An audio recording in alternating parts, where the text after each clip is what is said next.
What's going on, fam? CA for Jesus here, back with another off the cuff. Happy Friday. So, I want to talk about Christian rap. Is it a curse or a blessing?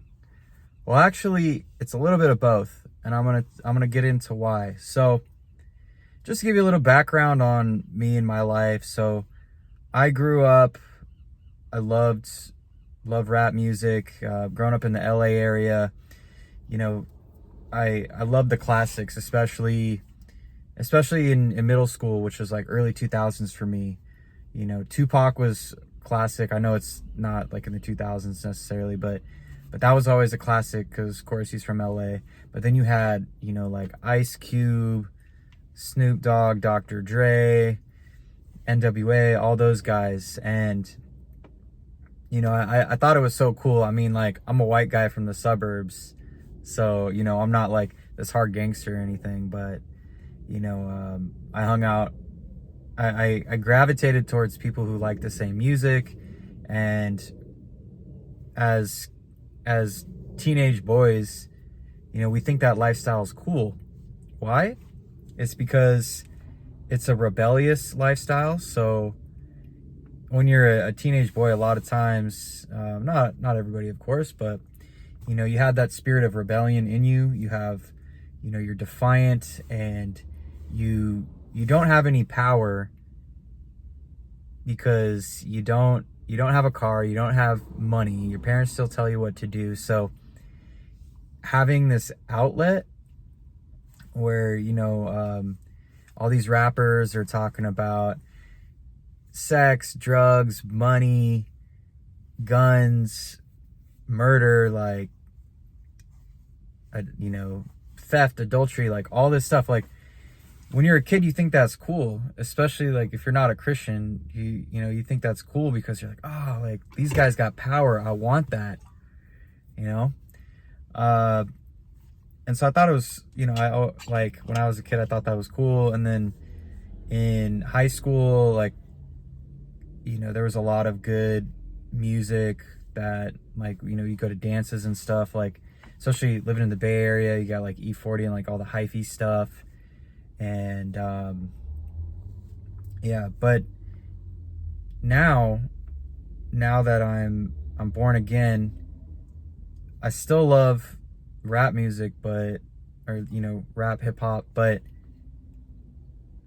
I kind of, I've gravitated away from listening to that music because, I felt just conviction in my heart, like, Jesus, God does not want me listening to this music anymore.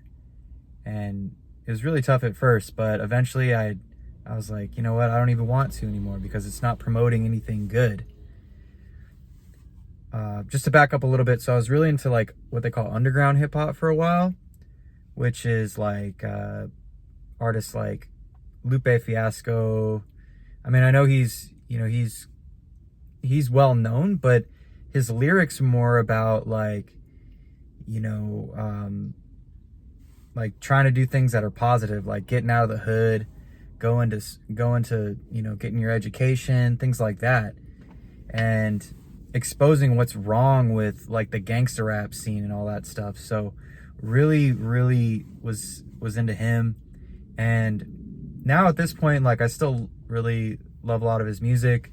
I just personally, I'm trying not to cuss anymore, because just think about it, guys. Like, what would Jesus do? Would Jesus cuss? No, he wouldn't. And we want to be as much like Jesus as possible, right? If we're born again, we just naturally gravitate towards things that he would do, right? So I feel conviction in my heart even when I'm listening to anything that has profanity in it, any curse words. And so even a lot of the underground hip hop, as much as I love the stories, I love, the lyricism and just the eloquence of the music, and just like very educated, like a broad range of vocabulary that they're using in their rhymes. It's awesome.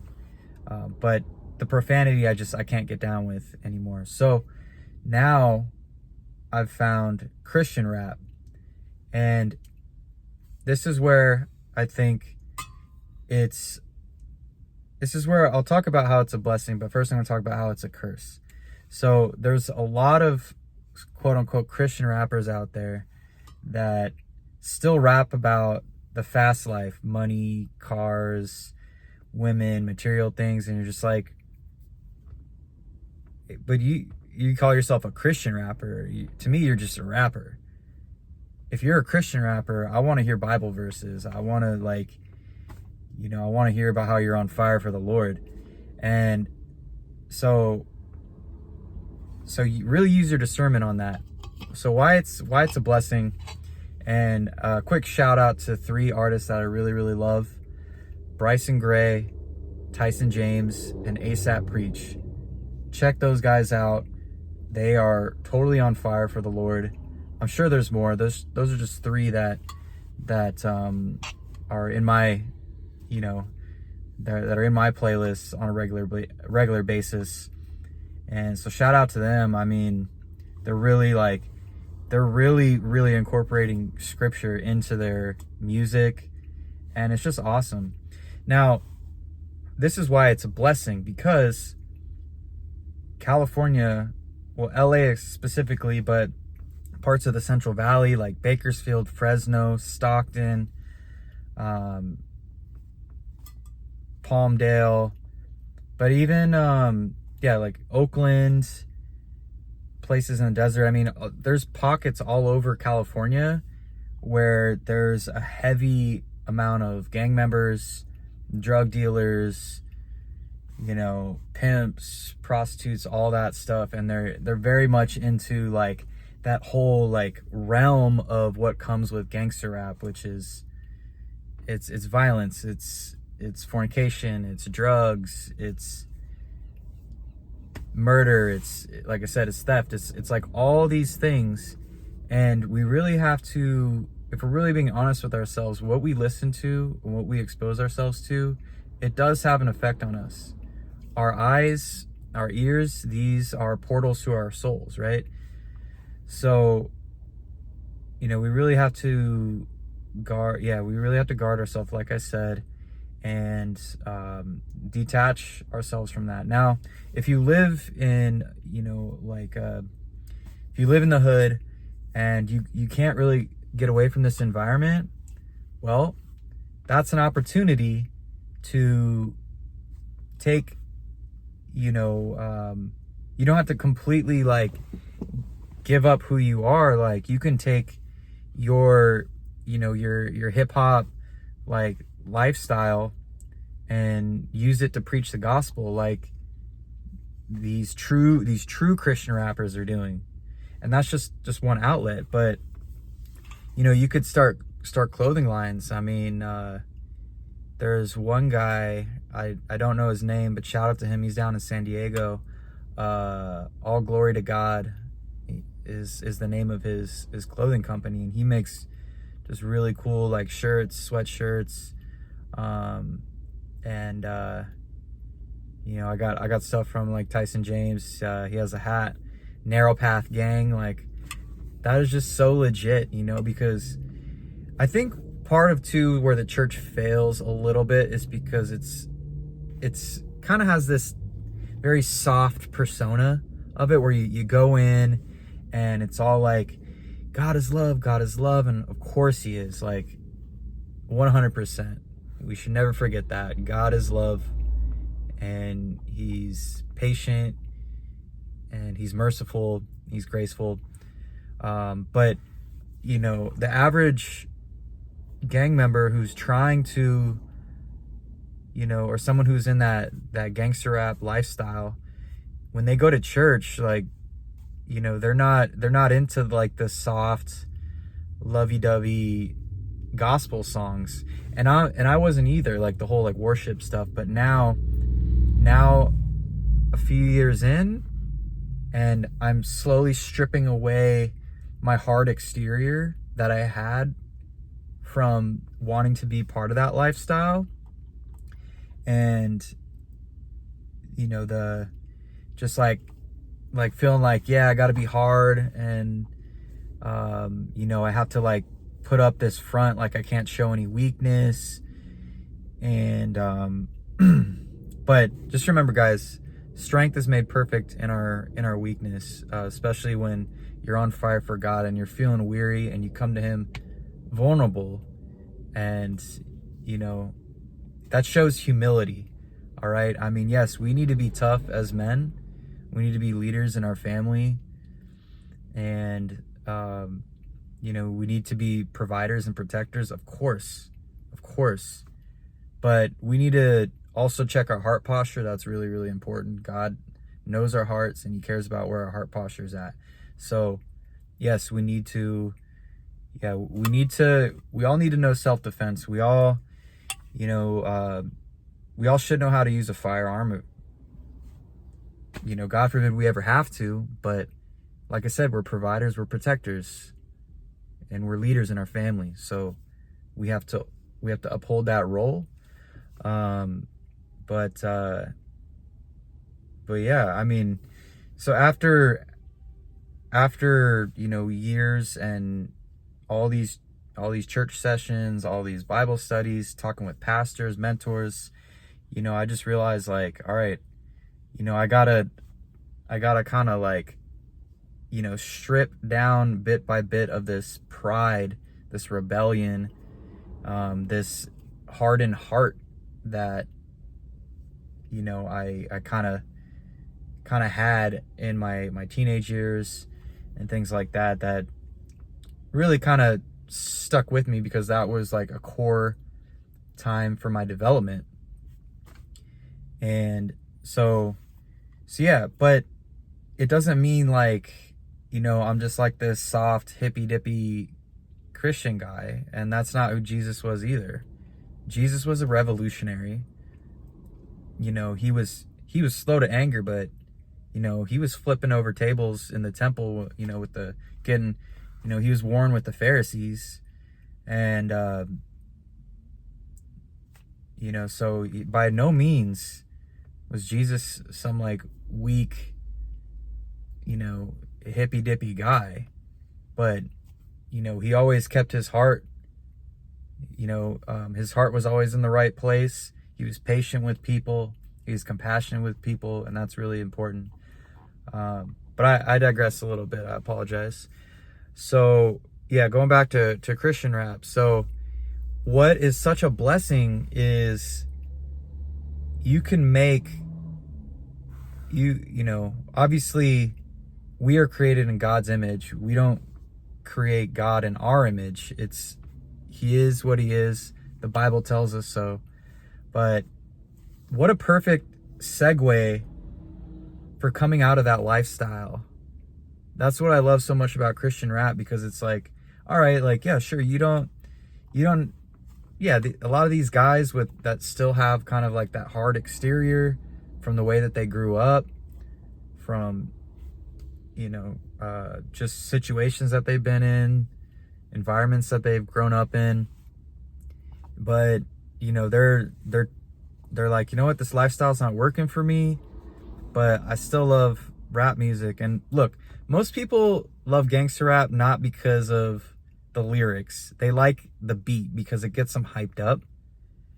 And, you know, but as Christians, it's like, all right, I still like the beat, but I'm guarding my eyes and my ears now, and my heart, my soul. So I'm paying attention to the lyrics. And if it's talking about any ungodly stuff, then, you know, I got to cut that out. But Christian rap, what a perfect way to blend the two worlds for the greater good. All right? So you don't have to completely give up who you are and where you came from, but, you know, but still be on fire for God. That's the key here. We got to be on fire for God, and it's a perfect way to evangelize. If you live in the hood, like, it's be like, oh, you know, like, check out this guy, like, this guy, you know, like, he's got bars, you know. And then, like, you introduce these songs to people, this music to people, and they're like, oh, like they're talking about the Bible, like, and it's got a dope beat on there, like, man, this is legit, it gives people, like, it broadens the scope of what a Christian looks like. It's not this like narrow, goody two shoes necessarily, like, soft hippy dippy type person. I mean, it's such a wide range. I mean, Christians come in all shapes, sizes, and colors from all over the world, and it's a beautiful, beautiful thing. We all come from different backgrounds, rich, poor, coming out of criminal lifestyles, coming out of a life of addiction. I mean, it's all about coming to Christ in the end. It's not, yes, we are new creations, but we're taking what, we're still at our core, we're who we are, and we're using our life experiences to evangelize. That's what we should be doing here, right? So that's why CA for Jesus. All right, I'm born and raised in California. I'm not leaving. If you watch the news, people from the Bible Belt are probably like, oh wow, like California's gone. And to me, like, I've been in every single corner of this state. We are not gone, okay? There are so many Christians here, and they come from all different walks of life. And that's the beautiful thing, because we have unity in the Spirit. Beautiful, beautiful thing. And we can use that to our advantage here. We are in a unique opportunity to evangelize. We are in a unique opportunity to preach the gospel. And, in my previous episode, I was talking a little bit more about New Age, but also other, false doctrines, different types of religions that are here in the Bay Area. But yeah, today I'm specifically talking about that gangster rap lifestyle and how Christian rap can be a blessing to bridge the gap for those who are in that lifestyle that are seeking Jesus. Okay, so it's a beautiful thing. All right. So if you're struggling to get out of that lifestyle, pray on it, fast on it, and find your crew, find your congregation, check out some Christian rap, but of course use your discernment. If they're talking about the fast life, that's not true Christian rap. If they're spitting Bible verses within their lyrics, like that's what you want to rock, that's what you want to, vibe out to. So yeah, that's my message for today. I hope it was helpful to someone out there. If it was, like, comment, share, subscribe. If you need prayer, please drop it in the comment section below. I would love to pray for you. I love y'all, and have a blessed one.